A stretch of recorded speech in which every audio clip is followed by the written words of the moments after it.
Vai ir gudri ieguldīt Latvijas akcijās? Redziet, daudz, kur uzsāk ieguldīt, skatās tieši uz Latvijas akcijām, un tam ir pavisam loģisks iemesls. Latvijas akcijām informācija ir daudz brīvāk un vieglāk pieejama, un tas mums šķiet drošāk, jo tas ir tepat, un mēs šķietam to varam daudz vienkāršāk pārbaudīt, redzēt un saprast, kas ir kas.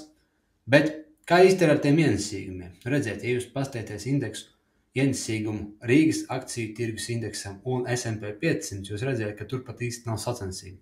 S&P 500 indeks ir pārliecinoši pelnošāks nekā jebkurš Baltijas un it īpaši Rīgas akciju indeks. Un ja jūs paskatieties uz pēdējiem uzņēmumiem, kur tika kotēti biržā, Rīgas fonda biržā, tie nemaz tik labi neiet. Bet jautājums, vai iemesls tam ir tas, ka tiešām tie ir slikti uzņēmumi? Vai dēļ ģeopolitiskās situācijas Rīgas akciju indeks nav mums pievilcīgi? Un tas ir jautājums, uz ko mēs apstīsimies sīkāk manā pilnajā video par šo tematu.